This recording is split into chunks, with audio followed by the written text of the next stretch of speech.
11012300459 dari kelas 6H Manajemen SDM, mata kuliah Metodologi Penelitian dengan dosen pengampu Bapak Ade Fauji, SEMM. Di sini saya ingin mempresentasikan penelitian saya mengenai dampak karakteristik individu dan lingkungan kerja terhadap produktivitas karyawan pada bagian produksi di PT Niko Mas Gemilang. Baik, lanjut. Latar belakang dan research gap pada penelitian saya yaitu yang pertama fenomena dan yang kedua ada research gap. Fenomenanya yaitu industri manufaktur berperan strategis dalam PDB dan penyerapan tenaga kerja Indonesia. Yang kedua, PT Niko Mas Gemilang, perusahaan produksi alas kaki ekspor berskala besar di Serang, Banten. Yang ketiga, ada tantangannya yaitu keterlambatan target, kelelahan kerja, kesalahan proses, dan perbedaan kemampuan antar pegawai.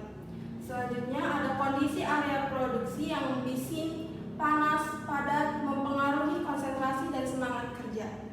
Selanjutnya ada research gap atau penelitian dari sebelumnya.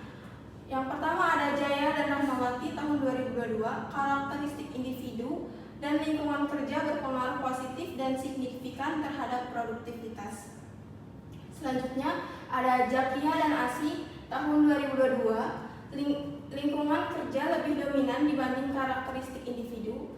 Selanjutnya ada Kurnianto dan Munang tahun 2023, kondisi fisik lingkungan kerja berkorelasi erat dengan produktivitas operator.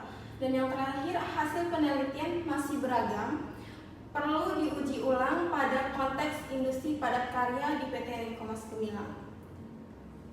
Selanjutnya rumusan masalah dan tujuan penelitian yang saya ambil yaitu yang pertama ada apakah karakteristik individu berdampak terhadap produktivitas kerja karyawan di PT Niko Mas Gemilang. Yang kedua ada apakah lingkungan kerja berdampak terhadap produktivitas kerja karyawan bagian produksi di PT Niko Mas Gemilang.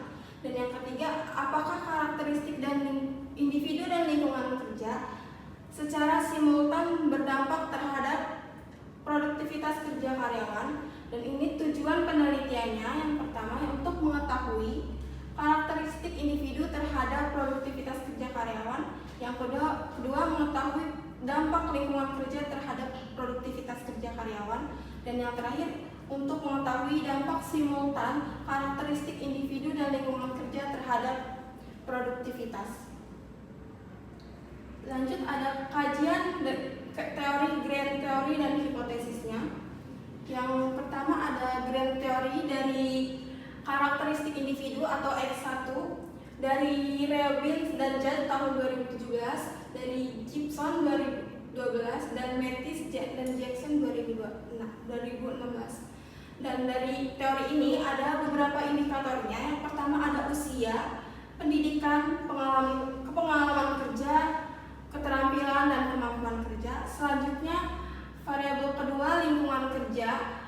Saya ambil penelitian ini dari teori Kurnianto dan Munang.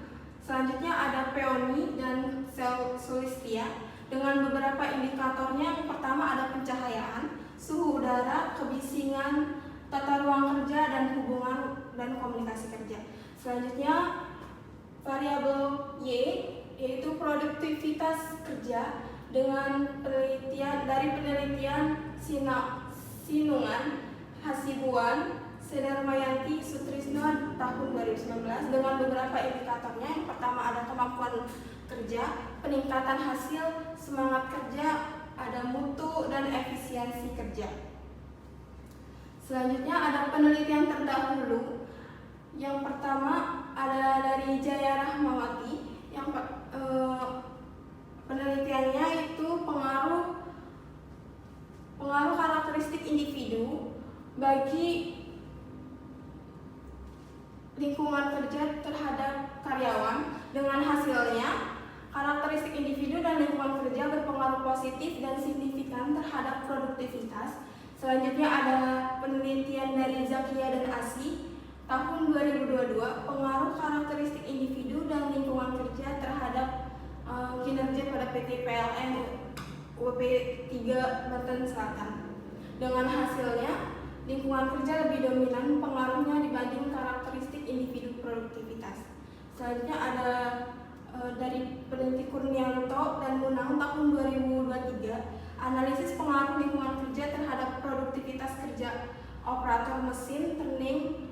Dengan hasil, kondisi lingkungan kerja fisik memiliki hubungan erat dengan produktivitas operator produksi. Selanjutnya, kerangka berpikir penelitian ada 3 variabel, yaitu 2 variabel bebas dan 1 variabel terikat. Yang pertama, karakteristik individu atau X1 dengan beberapa indikatornya, yaitu usia, pendidikan, pengalaman, keterampilan, dan kemampuan kerja. Selanjutnya, lingkungan kerja atau X2 sebagai variabel bebasnya, yaitu dengan beberapa indikator. Yang pertama ada pencahayaan, suhu, kebersihan, tata ruang, hubungan, dan komunikasi kerja, dan yang terakhir ada keamanan.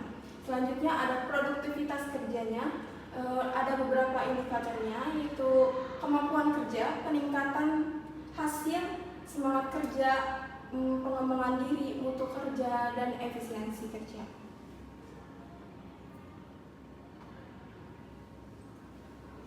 Dan selanjutnya metode penelitian, ada 4 metode yang saya gunakan dari penelitian ini. Yang pertama ada pendekatan penelitian kuantitatif dengan analisis kausal atau regresi dan data primer atau menggunakan kuesioner.